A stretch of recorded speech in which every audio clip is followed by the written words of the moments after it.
Hi everyone, long time no see. I'm so excited to be back to do another live Magic with Lauren M this week. Here I am again to go live and share some more of my advice and my opinions and stuff like that. Lots of people have been messaging me telling me how helpful these have been and how much they've enjoyed these. So I'm so glad that I've been able to give you guys that information and you guys have been able to use it to your advantage. I'm so excited that these are helping you guys out so much since that was the whole point. This week the topic is owning a business, specifically owning a princess company. I don't really have any advice on owning other companies. So I have a lot of questions. I'm hopefully going to get through all of them today. If I don't, then I'll just go over into next week and keep doing the businesses since it seemed like you guys had a lot of questions on them. But for now, I'm just going to jump right in and I'm going to start answering your questions since there were a ton of them and I could talk about this forever. So the first question I'm going to answer is, how did I start? So since this is on businesses, I could just answer how I started owning the company, but I'm just going to start from the beginning. So I think it was about 4 years ago, I contacted a bunch of different princess companies in my area. Every single company that was around at the time that I was able to find. I think there were about 5 or 6 of them. And Princess Party Chicago, which is the company I own now, responded to me first and set up my audition with them first. And as soon as I went and auditioned, Chicago Princess Sarah was the owner of the company back then, and she just snatched me right up. So I actually had auditions for other companies that I had to cancel simply because I got a job already. So that's just kind of how I started working for her. Then about a few months into working for her, we started getting close and she started telling me how she didn't want to own the company forever, and I expressed my interest in owning the company someday. So just from the very beginning, we kind of talked about me taking over, me being able to run it, and her just stay a princess. So while I was in school, I changed my major and my minor to reflect the fact that I wanted to own the company. And so as soon as I graduated, I took over. There were lots of steps, talking with lawyers, talking with loan officers, trying to get the money to pay her for the company because she didn't just give it to me, obviously. And just different contracts and stuff like that. So I'm really happy it worked out. 2 days after I graduated, I took over the company. So I have no experience on how to start a company per se. I can give advice based on what I would do if I did have to start a company, but I have never experienced having to do that since I just bought one that was already there. There are some questions on how to start companies and stuff, so I'll just give my best advice, but again, I've never experienced that. So the one question that I did get was it difficult getting parties in the beginning? So like I said, I didn't start my company on my own, so I never had to really struggle with bookings, which is great. Princess Party Chicago has been around since 2012, so it's one of the longest companies in Chicago. Therefore, it had a good reputation, it had a good brand, it had a good name. So as soon as I took over, I was already taking bookings. Actually about a year and a half before I even took over the company, I was doing all the bookings for Sarah. So even though she owned the company, she got the money, she paid me a commission to book the companies, respond to clients, stuff like that. And so that's how I already knew how to do everything when I took over. So when I took over, it was really just I was doing the same thing as before, but I was getting all the money, which was really nice. Of course, I had to start dealing with the finances and payroll and stuff like that, which I never had to do before. But it only took me a couple months in order to get that kind of situated and figure all of that out. So I didn't really have trouble with bookings at first because when I started, it was already an established company. So I'm very lucky with that. The next question I had was, were my castmates actually supportive of the transition of me over to owner? And I'm really excited that someone asked me that because I didn't think that people would know my history well enough to ask questions like that. So my castmates were actually super, super supportive. Before I took over, we kind of started telling people about a year in advance of like, when we would audition people, we would say, hey, Sarah's the owner, but Lauren's going to own it. So a lot of the people who were working for Princess Party Chicago when I took over were auditioned knowing that I was going to be taking over. So I was kind of always seen as the boss anyway. I was seen as the boss as just like Sarah was. I was kind of seen as like her number 2. So people just kind of knew that it was going to be moving over to me. People knew that it was going to be switching locations. So people were able to adjust accordingly. But ever since I took over, since I've been upgrading and stuff like that, I think that my castmates and employees are very happy. Well, they're contractors, but I think they're very happy because I've been able to spend a lot of money while Sarah has been owning this forever. Before I took over, I had lots of time to do research, not worrying about having to buy something right away. So I had a list of all the things I wanted to buy as soon as I took it over, and I just took out a loan to buy that kind of stuff, along with the loan to pay her. So I was able to take over and immediately buy all these new wigs, all these new costumes. So I think my employees were very happy by that. So I think moving locations and having to switch over to a different person in charge and stuff like that wasn't very difficult for them, since it was coming with a lot of new exciting stuff. Okay, so the next question I had was most difficult thing and most rewarding thing. I think one of the most difficult things about owning a princess company is you don't know how much money you're going to make. Some months are a lot better than others and stuff like that. Since I'm the owner, I don't really get a salary because it really depends on how much money the month brings. And along with that, you don't know when your costumes are going to break, when your wigs need restyled. So a lot of the times, if you have to spend money on a costume and wigs and all of the other monthly payments, and you don't make enough to pay yourself one month. For example, if that month is like really low, or if you're just buying a lot of costumes, as you guys can probably see, I buy a lot of stuff. That's just because I personally don't always need that much money, since I'm still living with my parents and they're paying a lot of my bills, thankfully. So a lot of the money that the business makes, I just put right back into itself, since I know one day I will have to start paying bills and I'll have to start taking more for myself. But I think that's one of the most difficult things, is even though you're putting all this work into sending payroll, responding to clients, sending out confirmation emails, doing the parties, you're not always getting that big of a return, depending on how many people actually decide to book that month. You could spend hours and hours talking to a parent and trying to figure out logistics and who's going to perform and all that, and then they just end up not booking. And so that's just kind of the nature of being a business owner. You don't necessarily know how much money you're going to make, so you just have to plan accordingly. I'm not the best with money, but I'm getting better, especially because I don't want my company to go under. But the most rewarding thing, I would say, is almost more than seeing the kids happy, is seeing my performers happy. Like how excited they get when they get to play a new character, or how many of them jump at the opportunity to do free events and free parties for kids who are sick, and how many of them want to do photo shoots even though they're not free. They want to come to the call time early to try on costumes and take pictures in them, starting their own Instagram so that we're all kind of branded as the one company together. But yeah, of course it's nice to see all the kids super happy and making a difference in their lives. Even though being a princess isn't something that's needed in order for a kid to grow up, I know that it does bring out those dreams in them. When I was little and I went to Disney, that caused me to want to work there, and that caused me to pursue that dream. So I'd like to be able to provide that for kids, especially the arts and performing and singing. I want to be able to show kids that it's cool and it's okay to want to do that. But then again, like I said, I like seeing my performers get just as happy as I do when I get to perform. So it's like I'm creating a dream for them as well. The next question was, does it get exhausting being an owner, and are there ways to cope? So I don't know if I would necessarily call it exhausting. I know that this is the only thing that I do, so I don't have to worry about rushing home from my job in order to respond to clients and call people. So I know that my friend Sprinkle Dust Cosplay, for example, she's a teacher and she owns a company. So she's teaching from 7 a.m. to 4 p.m. and then she comes home and has to respond to all of the emails, all of the phone calls, send payroll, do all of that stuff, fix the wigs, whereas I have all day to do that kind of stuff. So if you're just owning the princess company, it's not as exhausting. Doing the parties can be exhausting. We've had parties up to 5 hours long, and those get very tiring. But that you would do whether you're a performer or an owner.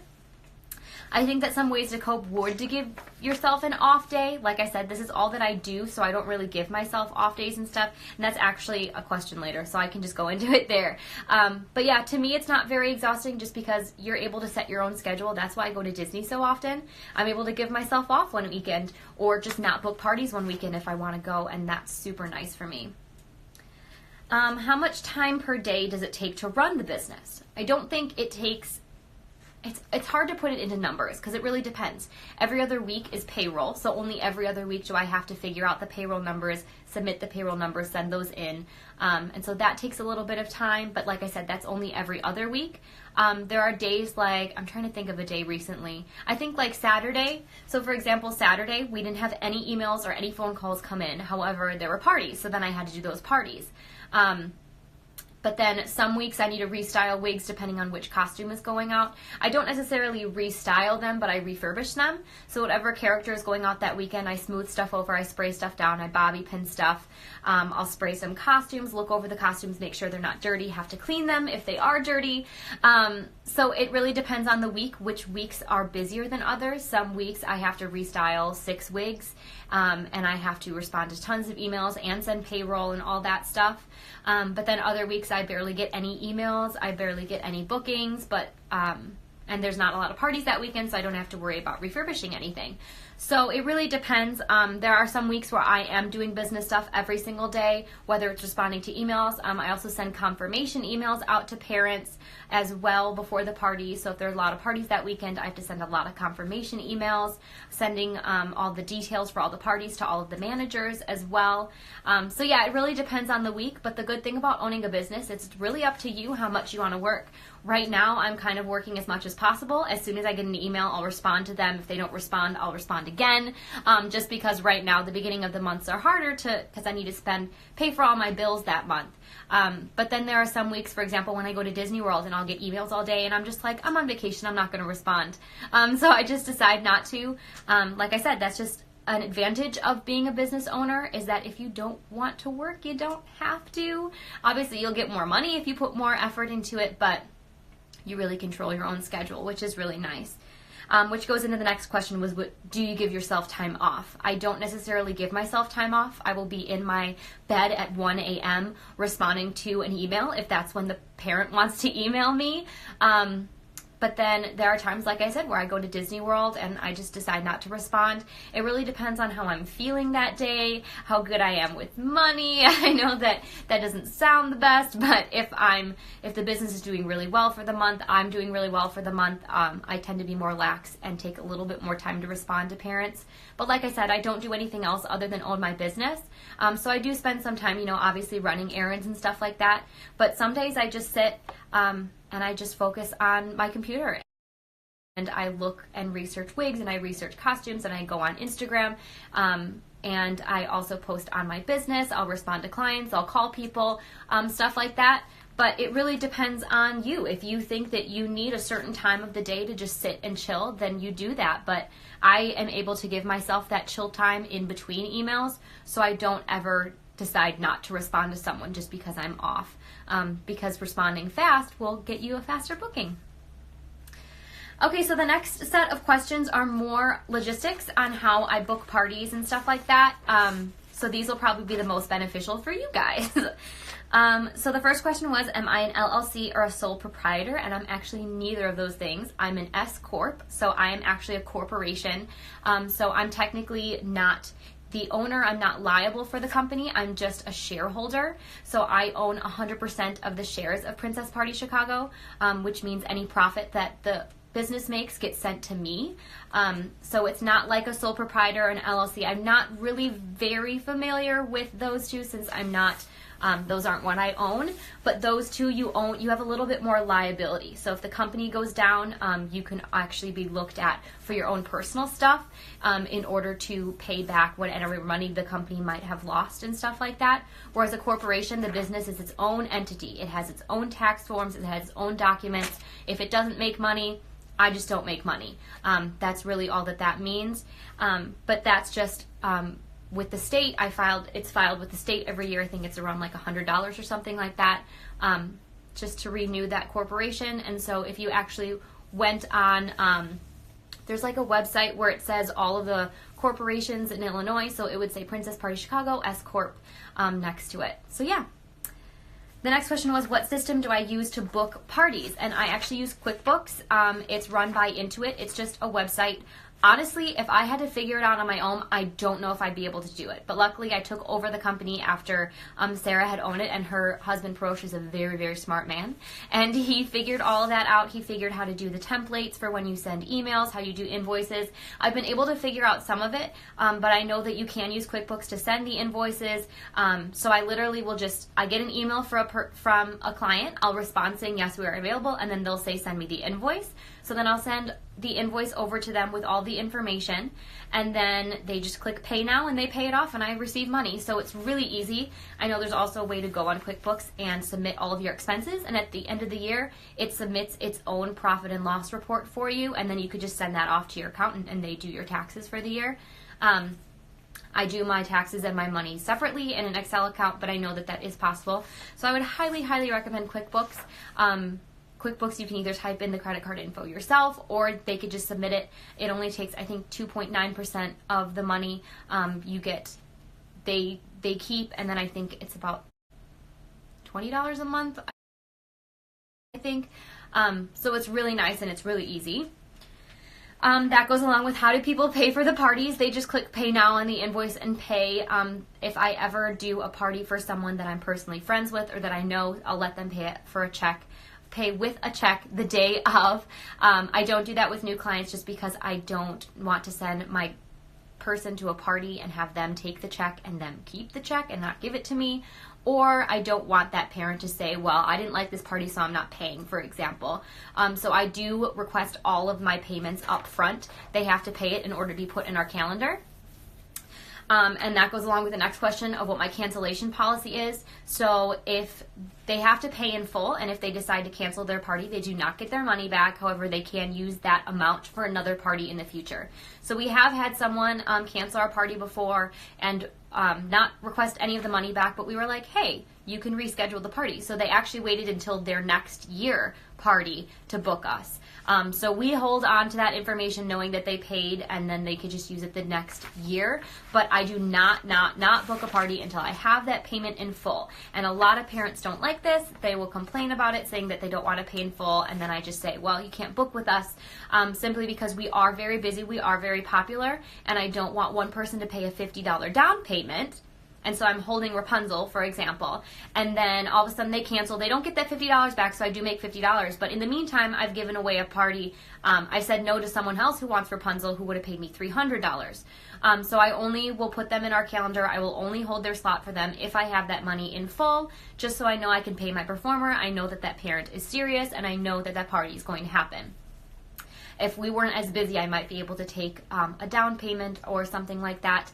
But because I have so many people wanting our weekends, so many people wanting our characters, I don't really have to worry too much about the parents who won't pay.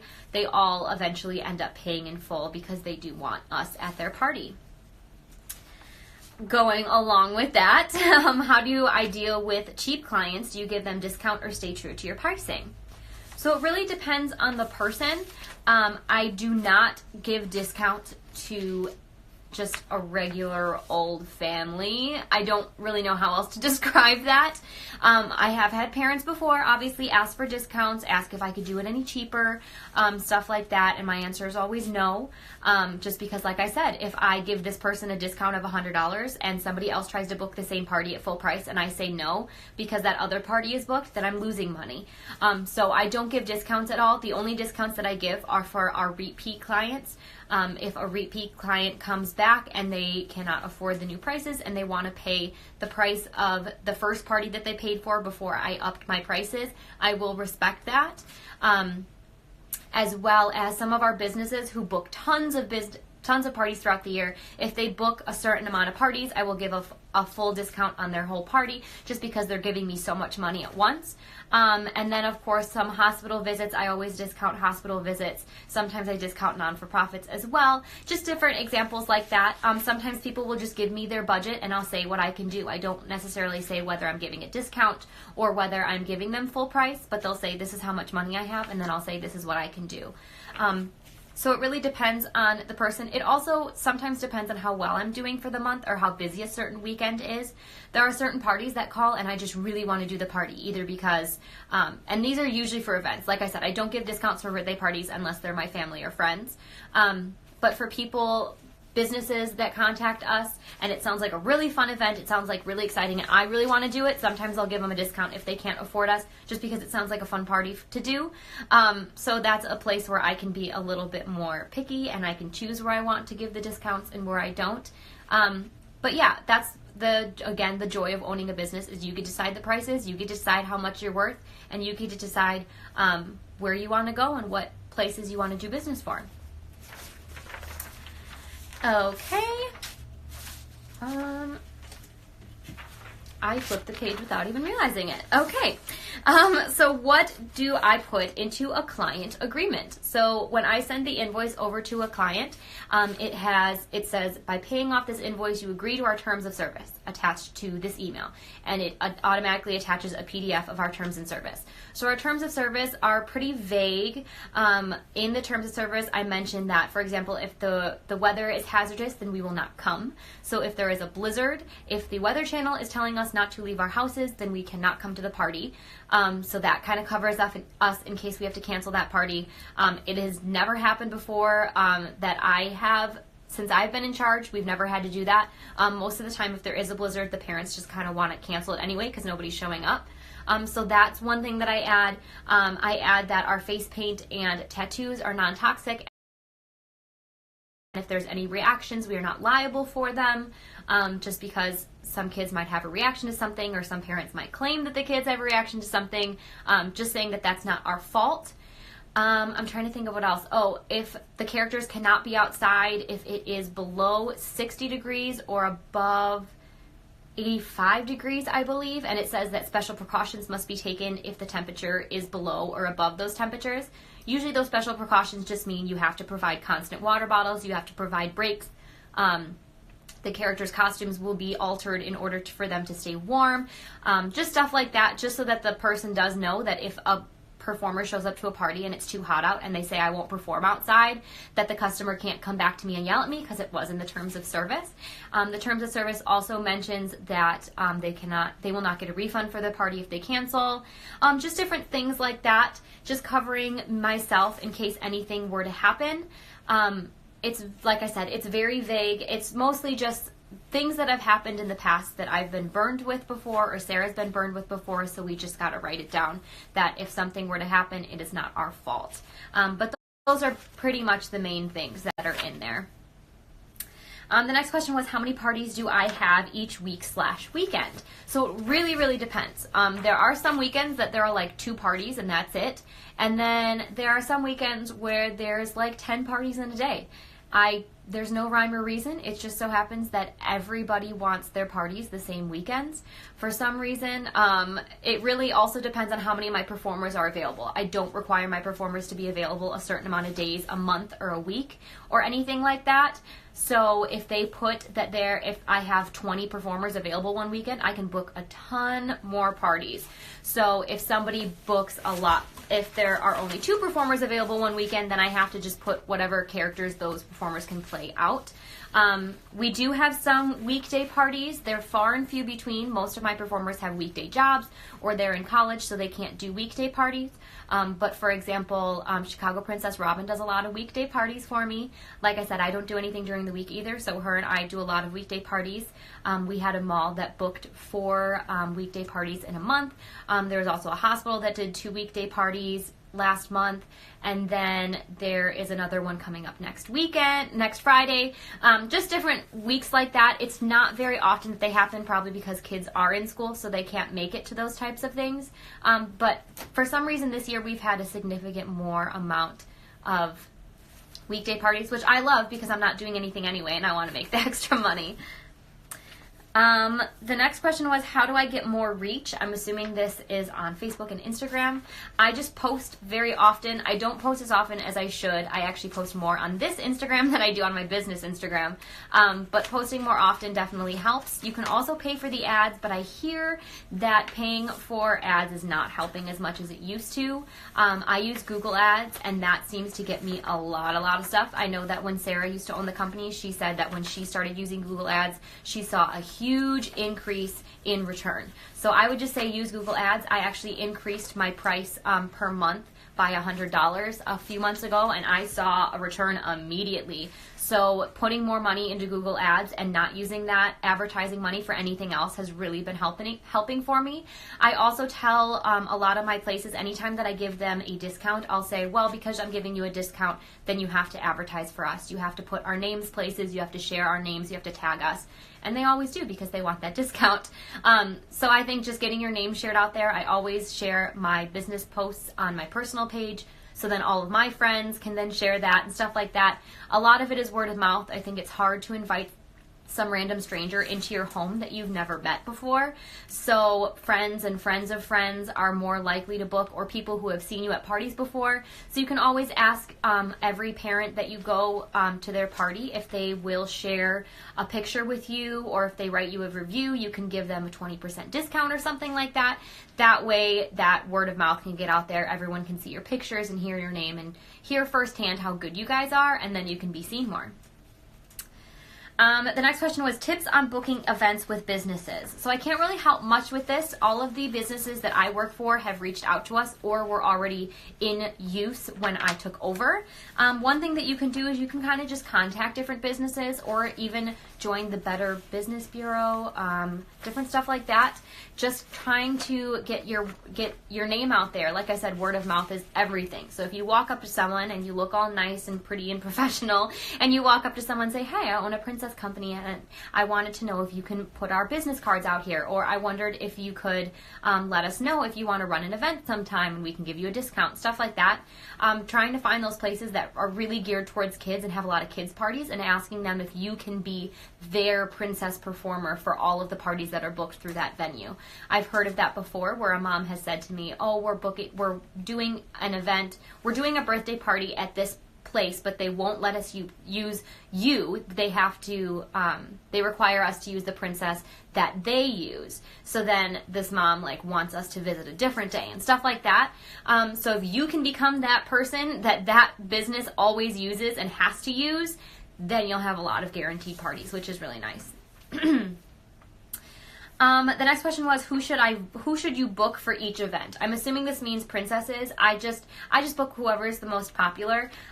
Different areas I hear are different, because we used to always have Ariel as our most popular, and when I started talking about that to people in different cities, they're like, oh, not us at all. So I think it really depends on the area, which character is the most popular. It also depends on the demographic of your area. What races and ethnicities are in your area will also depend on which characters are more popular. So I would just figure out which character has been booked most the past few months, and then book those if you want to run your own event. The next question was how to market and advertise each event. So I have never actually run an event myself. I plan to do that one day once I have a little bit more money to put behind me, once I get a little bit more confident in running events and figuring all that kind of stuff out, getting advice from other people, because I've never done it. But when it comes to each event, we always just share the post on our on my business Facebook page, and that seems to get a lot of people. Some companies actually like booking with us because there are so many people that just want to see Princess Party Chicago everywhere. So we have families that will follow us to each event. So that really helps. That makes me know that if I did run an event, that people will want to come see us. But yeah, I think just sharing it everywhere, even if you could get a Google ad that just says event and maybe a link to where they can get tickets to that event and stuff like that. But that's stuff that I have to start working on as well, because I've never done that before. The next question was, how do you not get sued by copyright? So this is a huge question. I think the things that I've heard, at least, and I've never done research on this or known anything personal, but I know there's a certain percentage that you need to have off. So you need a different than the original character. That's what I meant by saying off. So I think it's you know what, I can't even guess on what percentage it is because I don't even remember. But there's a certain percentage that you need to have off. So a big thing is the fact that you get your wigs and your costumes commissioned. You can say, well, this isn't the exact costume as Disney World, so I'm not copying you. And then you also can't use the copyrighted names. So that would be Elsa, Anna, Ariel, Jasmine, different characters like that. Aurora are characters whose names are copyrighted, but characters like Snow White, The Little Mermaid, Cinderella, they are all classic fairy tale characters, so you can use their names. Any character that was formed before Disney came along is fair game.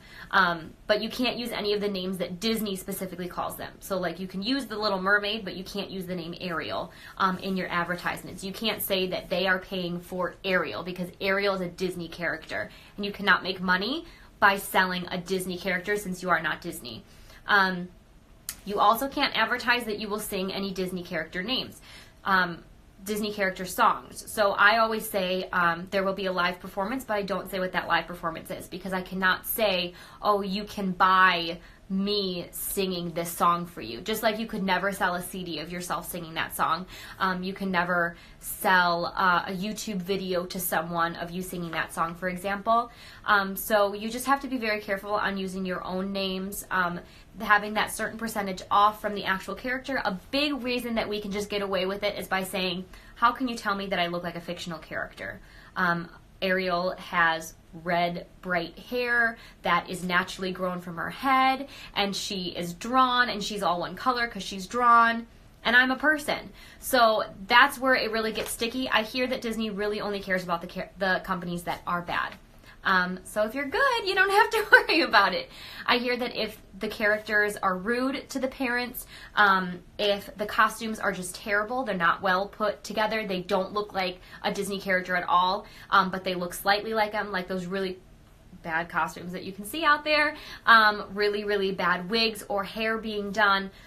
Those types of things are the things that Disney looks for because they know that we are playing the characters that they created and they don't want to see them in a bad light. So if there's any picture of your character out there doing something inappropriate, saying inappropriate words, stuff like that, then you can get shut down because Disney does not want that image out there. So if you just stick and make sure that you have quality items, then you don't have to worry about it too much. Along with that, don't ever use like Disney brand costumes. If you're going to like Halloween costumes that are Disney brand, you can't use those because they're Disney's costumes and you're making money off of them.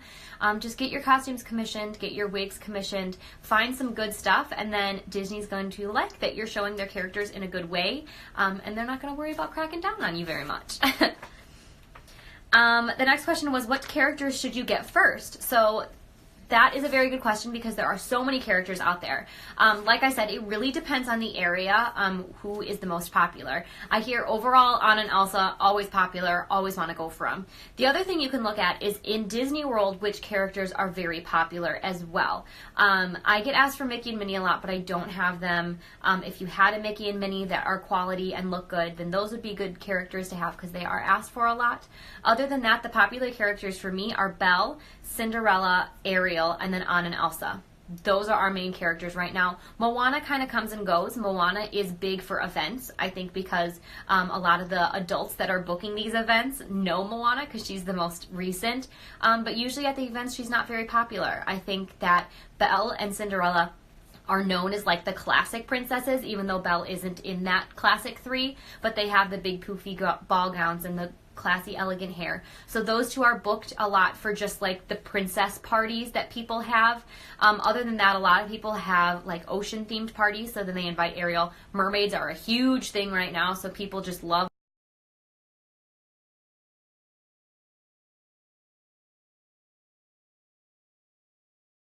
mermaids and they love Ariel. Rapunzel also comes and goes. She's a lot more popular during the summer for a lot of events that are outside. She's booked a lot. So yeah, I would say that those characters are all the most popular for us. I wish there were more ethnic characters that were popular. With Aladdin coming out, maybe Jasmine will become more popular. But those are basically the main ones that I would say you would start with, and then you can start moving on to others. It's also so important. Representation really does matter. So make sure that you have a varied cast. Don't just have white girls. Don't just have Caucasian princesses.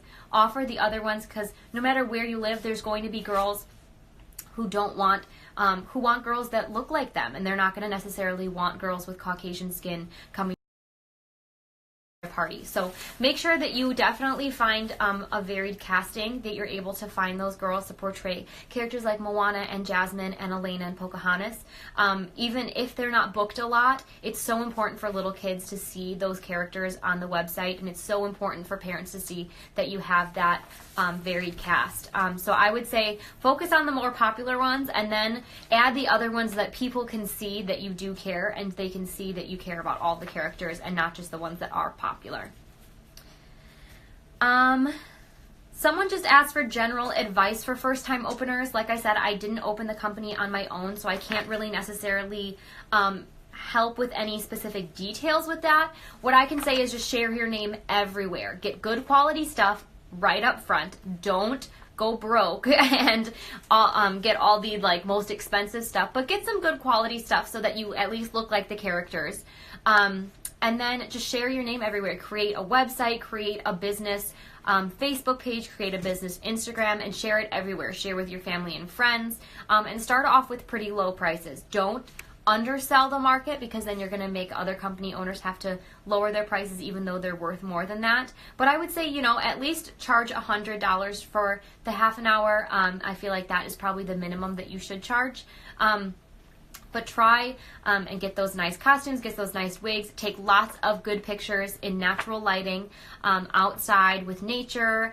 Try not to get any like houses or anything like that, cars in the background, trying to get those good pictures so that people can see what you actually look like.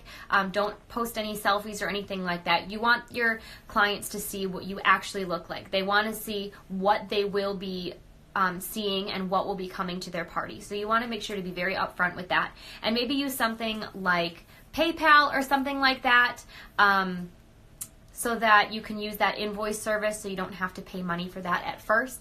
And then Google Ads. Google Ads is the best place that you want to advertise. Put all of your advertising budget into Google Ads so that your name is seen, and use a business name that is pretty well searched in your area. For example, Sarah chose Princess Party Chicago for us, and when people are looking for a princess party in Chicago or near the Chicagoland area, what are they going to type?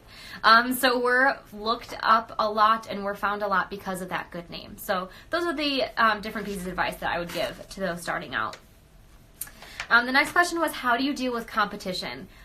So I'm not a very competitive person. I'm friends with a lot is probably a strong word. I'm friends with many girls who either own a different company in my area or work for a different company in my area.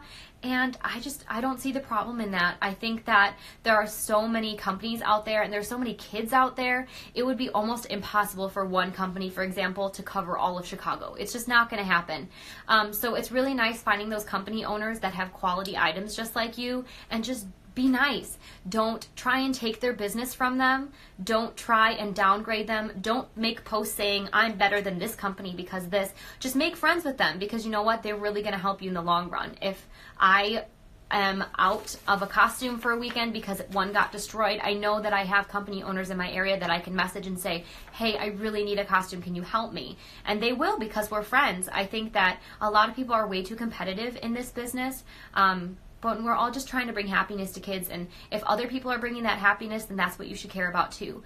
Yeah, of course you want money. Yeah, of course you want to get that money back, but you should not bring down other people in the process, because they've also worked just as hard as you, and they put just as much money into it. So there's my little soapbox on competition for you. Just be nice, guys. The next question was, how often do I do photo shoots? So I do a full company photo shoot. Sarah's been doing this for a while too. We pretty much do one once a year in the spring, around spring, summertime. We'll do one, and it's not full company at all. It's just as many as possible. I believe last year we did one, and then the year before that I think we did two bigger company photo shoots, which is usually like 6 or more people.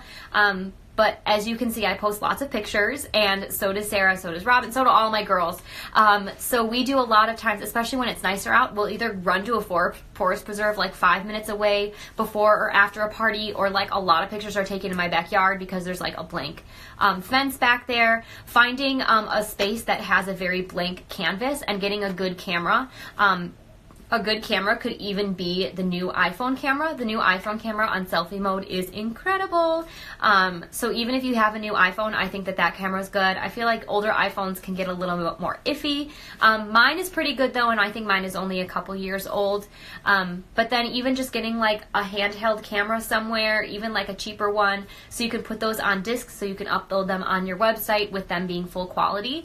But yeah, we only do like a big photo shoot once a year just because I don't pay my performers to do that, so they have to do it out of their kindness of their own heart, and I have to pay my photographers as well. I'm lucky enough to have a photographer that trades her daughter's princess parties for my photo shoots, so that's really nice, but I necessarily can't afford to do free parties every weekend to keep doing photo shoots with her, even though I would love to do that. So yeah, so if you find a cheap photographer, do it as much as possible. Every time that I get a new costume or wig in, I pretty much take pictures in it right away. For example, I have my Rapunzel makeup on right now because I'm going to put on my new Rapunzel dress and take pictures right after this.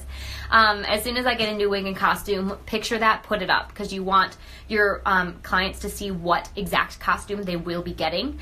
So try to get that picture as fast as possible, and then maybe once a year just updating the website with all the performers that you currently have and doing those big cast photo shoots again so the clients can see what they will be getting. And I'm talking really fast because I don't want to run out of time. I have about 15 minutes left, and then Instagram will cut me off. Okay, so the next section is about performers and about characters and casting. So the next question was, how do I pay my employees? Do I pay them per party or one set price overall? So I do pay my performers per party.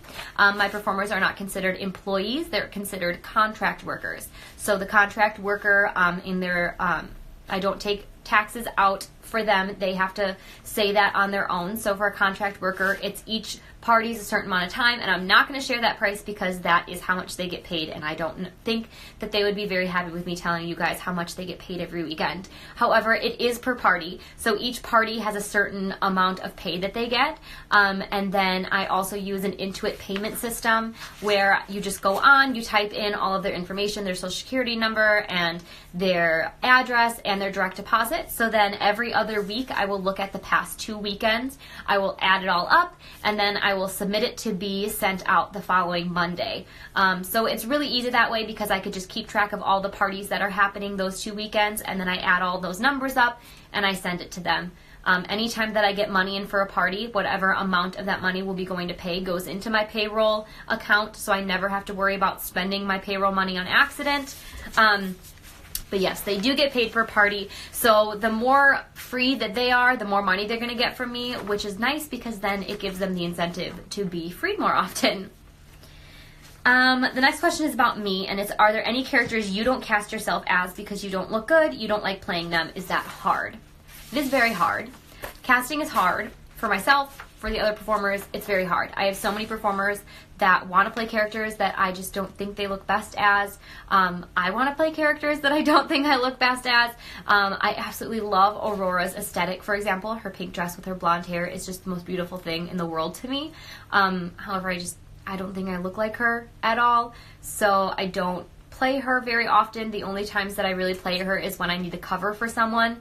All of my performers do have to know all of the characters within their skin type, so that just in case somebody calls in sick last minute or something like that, someone will just jump right in and play whoever. So that's the case where my performers can play whoever, because I would rather have a performer that has the wrong face shape than no performer at all. But casting really depends on a lot of things. It depends on voice, it depends on face shape, body shape, how tall you are, yeah, just stuff like that. How good you look with the wig on as well. Some people look better with blonde hair, some people look better with brunette hair, some people look better with red hair. I don't like my Annas necessarily being taller than my Elsas. Sometimes it does have to happen, which isn't that big of a deal. I care more about their face than how tall they are. However, I do prefer Annas to be shorter, Rapunzel to be shorter, Snow White to be shorter, stuff like that.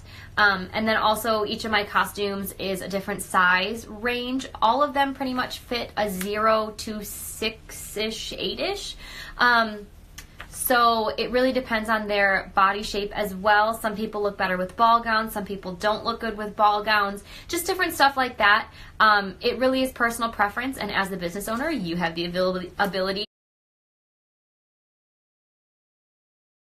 to cast people. So you can put yourself as whoever you want, even though people don't like it. I don't really like myself as blondes very much.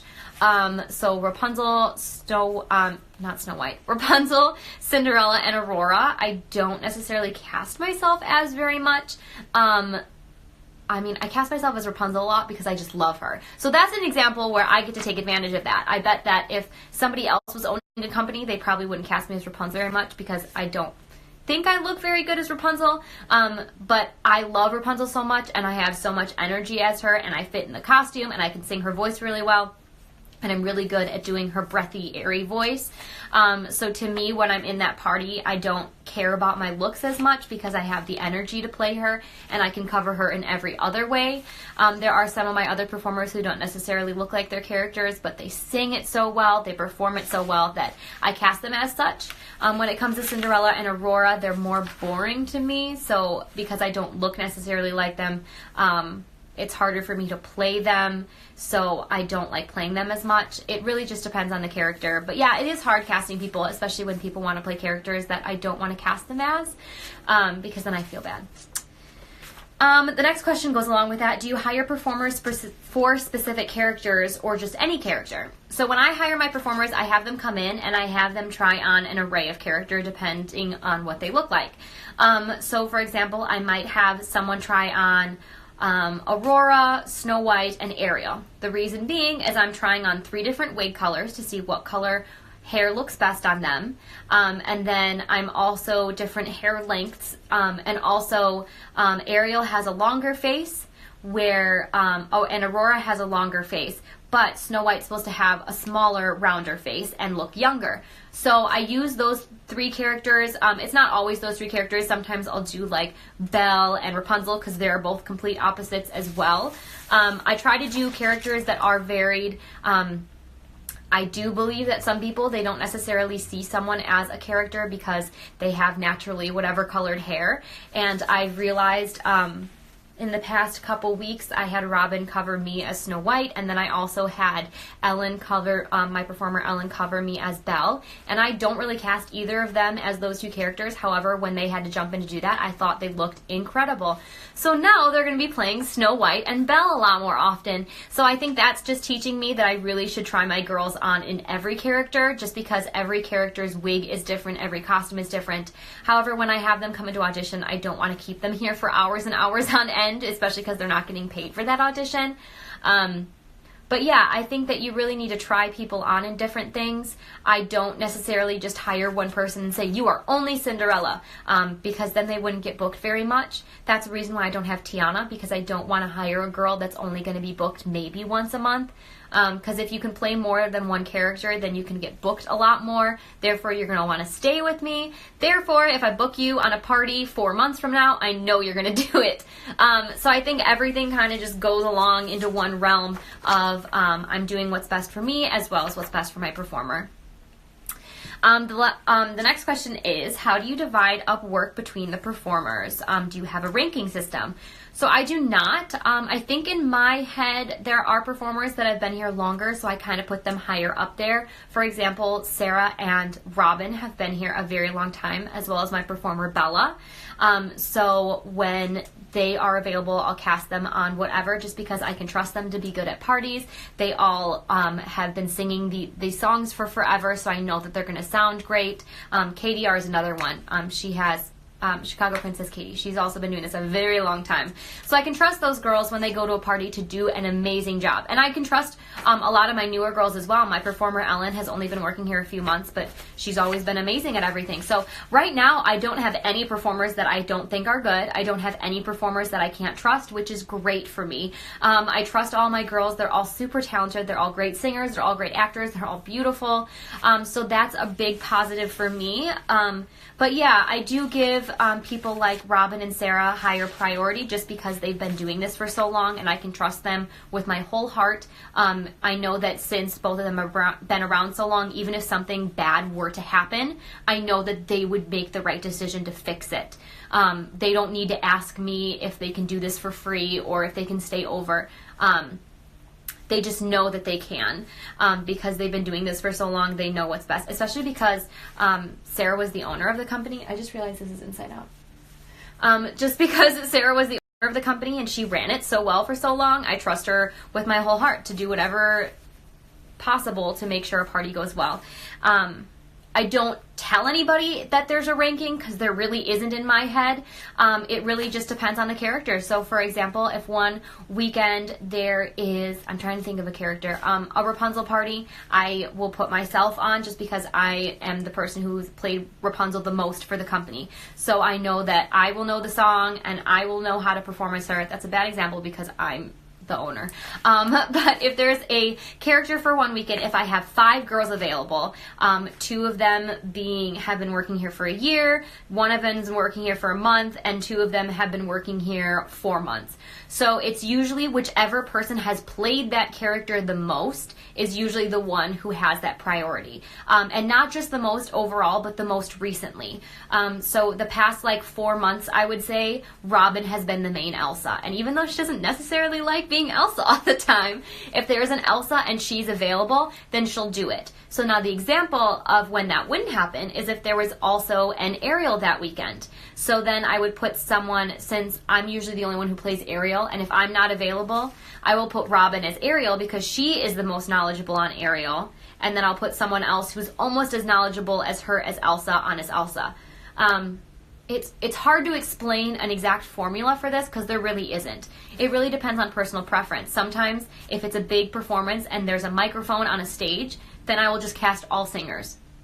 It doesn't matter what you look like, doesn't matter how the dress fits you, doesn't matter any of that. I pick the best singers because I want them to be able to show off their voices in front of that huge crowd. Same thing for those repeat clients who have seen this person as this character for this year.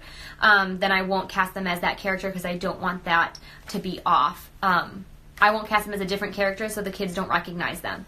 So there's just a lot of different things that go into it. All of my performers also act as assistants slash managers. So they will go with the character to assist them, keep track of time, play their music, etc. And so I also try to split that up. So if somebody has been a performer twice one weekend, then they might be a manager slash assistant more the next weekend and stuff like that. So I have to split it up that way. Like I said, there really is no exact formula. Sometimes I talk to parents and I just love them so much that I send myself and I'm on that party for that weekend. Whereas other times, maybe this person has seen this character last year, so I want them to get an even better one this year, so I have to send a better girl. Just different stuff like that. It really depends. It depends on who's available. It depends on which characters are going out. It depends on how many parties there are. If there are 5 parties at one time and I need to make sure that there are girls that I'm going to trust do well no matter what, then maybe I'll make sure that Sarah and Robin are not on the same party because they know the most about the company and know the most on how to handle those situations. So I'll split them up. Even though they are both my best performers, I wouldn't want to put them on the same party because I want them to spread their expertise to different places. Just different things like that. Like I said, there are a lot of things that go into it. So it's really personal preference and what you think is best for your company. Okay, so the last question is luckily something I've never had to do, and the question is, how do you fire someone nicely?